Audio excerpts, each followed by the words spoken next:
Hi dears, എല്ലാവർക്കും lime and ചില്ലീസിലേക്ക് വീണ്ടും സ്വാഗതം. അപ്പോൾ ഇന്നും ഞാനൊരു ഈസി സ്നാക്സിൻ്റെ റെസിപ്പിയാണ് നിങ്ങളുമായിട്ട് ഷെയർ ചെയ്യാൻ പോകുന്നത്. നമ്മുടെ എല്ലാവരുടെയും വീട്ടിൽ എല്ലാ ദിവസവും ഉണ്ടാവുന്ന ഒരു സാധനമാണ് ചോറ്, അല്ലേ? അപ്പോൾ ചോറ് വെച്ചിട്ട് നമുക്ക് എളുപ്പത്തിൽ ഉണ്ടാക്കിയെടുക്കാൻ പറ്റുന്ന ഒരു പലഹാരത്തിൻ്റെ റെസിപ്പിയാണ് ഞാൻ നിങ്ങളുമായിട്ട് ഇന്ന് ഷെയർ ചെയ്യാൻ പോകുന്നത്. എല്ലാവർക്കും എളുപ്പത്തിൽ തന്നെ ഉണ്ടാക്കിയെടുക്കാൻ പറ്റുന്നതേ ഉള്ളൂ ഇത്. എല്ലാവരുടെയും വീട്ടിലുള്ള ചേരുവകൾ മാത്രം ഉപയോഗിച്ചിട്ടാണ് നമ്മളിത് ഉണ്ടാക്കിയെടുക്കാൻ വേണ്ടി പോകുന്നത്. അപ്പോൾ നമുക്ക് ഇത് എങ്ങനെ ഉണ്ടാക്കിയെടുക്കാമെന്ന് നോക്കാം. അതിനു മുൻപേ നിങ്ങൾ എൻ്റെ ചാനൽ ആദ്യമായിട്ടാണ് കാണുന്നതെങ്കിൽ സബ്സ്ക്രൈബ് ചെയ്യാൻ വേണ്ടി മറക്കരുത്. അതിനായിട്ട് വീഡിയോയുടെ താഴെയുള്ള റെഡ് കളറിലുള്ള സബ്സ്ക്രൈബ് ബട്ടണിൽ ക്ലിക്ക് ചെയ്യുക. അപ്പോൾ അതിൻ്റെ തൊട്ടടുത്ത് തന്നെ ഒരു ബെല്ലൈക്കൺ വരും. അതിൽ ഓൾ എന്നുള്ള ഓപ്ഷൻ സെലക്ട് ചെയ്യാൻ മറക്കരുത്. എന്നാൽ മാത്രമേ ഞാൻ വീഡിയോസ് ഇടുമ്പോൾ നിങ്ങൾക്ക് കറക്റ്റായിട്ട് നോട്ടിഫിക്കേഷൻ വരികയുള്ളൂ. അപ്പോൾ നമുക്ക് വീഡിയോയിലേക്ക് പോവാം. ഈ ഒരു പലഹാരം ഉണ്ടാക്കാൻ വേണ്ടിയിട്ട് മെയിനായിട്ട് ഞാൻ നേരത്തെ പറഞ്ഞതുപോലെ ചോറ് തന്നെയാണ് വേണ്ടത്. ഞാനിപ്പോൾ ഇവിടെ 2 കപ്പ് ചോറ് എടുത്തിട്ടുണ്ട്. ഇത് നല്ലോണം വെന്തിട്ടുള്ള ചോറാണ്. അതുകൊണ്ടാണ് ഞാനിപ്പോൾ മുഴുവനായിട്ടുള്ള ചോറ് എടുത്തിട്ടുള്ളത്. ഇപ്പോൾ നിങ്ങളെടുത്ത് അധികം വേവാത്തതാണ് ഉള്ളതെങ്കിൽ നിങ്ങളത് മിക്സിയിലിട്ട് ജസ്റ്റ് ഒന്ന് ക്രഷ് ചെയ്തെടുത്തിട്ട് വേണം ചെയ്തെടുക്കാൻ വേണ്ടിയിട്ട്. പിന്നെ നല്ലവണ്ണം അരഞ്ഞു പോകരുത് ഈ ചോറ്, ജസ്റ്റ് ക്രഷ് ചെയ്യാൻ മാത്രമേ പാടുള്ളൂ. ഇനി നമുക്കതിലേക്ക് ഒരു സവാള ചേർത്ത് കൊടുക്കാം. ഇതൊരു മീഡിയം സൈസിലുള്ള സവാളയാണ്. വളരെ ചെറുതായിട്ട് തന്നെ നിങ്ങൾ സവാള മുറിച്ച് ചേർക്കാൻ വേണ്ടി ശ്രദ്ധിക്കണം. അതല്ല എന്നുണ്ടെങ്കിൽ നമ്മളിത് ഷേപ്പ് ചെയ്തെടുക്കുമ്പോൾ കറക്റ്റായിട്ട് കിട്ടില്ല. അതുകൊണ്ട് പരമാവധി ചെറുതായിട്ട് തന്നെ സവാള കട്ട് ചെയ്തെടുക്കണം. പിന്നെ നമുക്ക് ചെറിയൊരു പച്ചമുളക് ചേർത്ത് കൊടുക്കാം. ഇതും ചെറുതായിട്ട് തന്നെ അരിഞ്ഞ് ചേർത്ത് കൊടുക്കണം. പിന്നെ ചെറിയൊരു കഷ്ണം ഇഞ്ചി ചതച്ചത് കൂടെ ചേർത്ത് കൊടുക്കാം. പിന്നെ നമുക്ക് വേണ്ടത് കറിവേപ്പിലയാണ്. അതും ചെറുതായിട്ട് തന്നെ കട്ട് ചെയ്ത് ചേർത്ത് കൊടുക്കണം. പിന്നെ കുറച്ച് മല്ലിയില കൂടെ ചേർത്ത് കൊടുക്കാം. മല്ലിയില നല്ല ഫ്രഷ് ആയിട്ടുണ്ടെങ്കിൽ മാത്രമേ ചേർത്ത് കൊടുക്കാൻ പാടുള്ളൂ. മല്ലിയില ചേർത്തെടുക്കുമ്പോൾ നമുക്ക് ഒരു പ്രത്യേക ടേസ്റ്റ് ഉണ്ടാവും. അഥവാ ഇല്ലാന്നുണ്ടെങ്കിൽ കുഴപ്പമൊന്നുമില്ല, അത് ഉണ്ടെങ്കിൽ ചേർത്ത് കൊടുക്കുക, അത്ര തന്നെ. ഇനി നമുക്കിതിലേക്ക് ഒരു 1/2 ടേബിൾ സ്പൂൺ ചെറിയ ജീരകം ചേർത്ത് കൊടുക്കാം.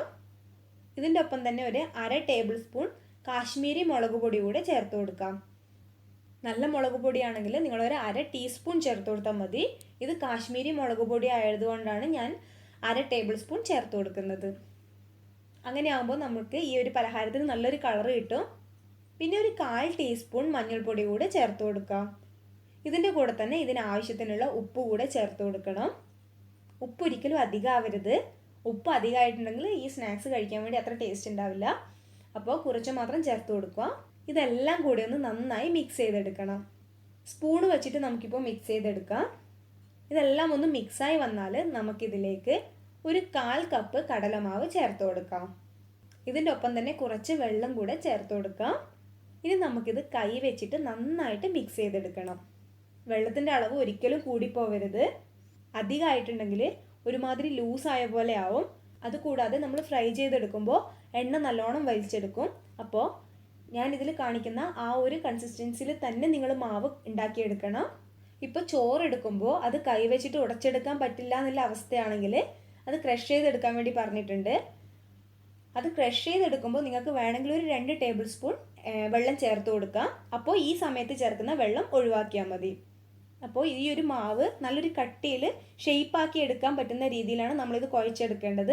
അപ്പോൾ അതിന് കണക്കായിട്ട് നമുക്ക് കടലമാവ് ഇട്ടിട്ട് അത് ടൈറ്റ് ചെയ്തെടുക്കാം. അപ്പോൾ ഞാനിവിടെ പറഞ്ഞ അളവിന് 1/4 കപ്പ് കടലമാവ് മതിയാകും.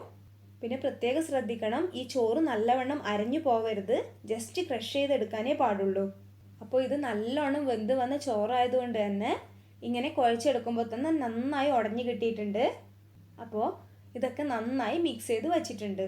ഇനി നമ്മളിത് ഷേപ്പ് ചെയ്തെടുക്കാനാണ് പോകുന്നത്. അതിനായിട്ട് നിങ്ങൾക്ക് ഇഷ്ടമുള്ള ഷേപ്പാക്കി എടുക്കാം. പക്ഷേ അധികം തടിയുള്ള ഷേപ്പാക്കി എടുക്കരുത്.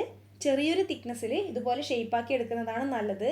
അങ്ങനെ ആകുമ്പോഴാണ് പുറം ഭാഗം നല്ല ക്രിസ്പി ആയിട്ടും ഉള്ളിൽ കുറച്ച് സോഫ്റ്റ് ആയിട്ടും ഉണ്ടാകും. അപ്പോൾ ഈ ഒരു രീതിയിൽ തന്നെ നിങ്ങൾ ഷേപ്പാക്കി എടുക്കാൻ വേണ്ടി ശ്രദ്ധിക്കണം. അധികം തിക്കായിട്ട് നമ്മൾ ഷേപ്പ് ചെയ്തെടുക്കരുത്. അപ്പോൾ ഇവിടെ എല്ലാം ഞാൻ ഷേപ്പ് ചെയ്ത് വെച്ചിട്ടുണ്ട്. ഇനി നമ്മളിത് ഫ്രൈ ചെയ്തെടുക്കാനാണ് പോകുന്നത്. അതിനായിട്ട് എണ്ണ നന്നായി ചൂടായി വരണം.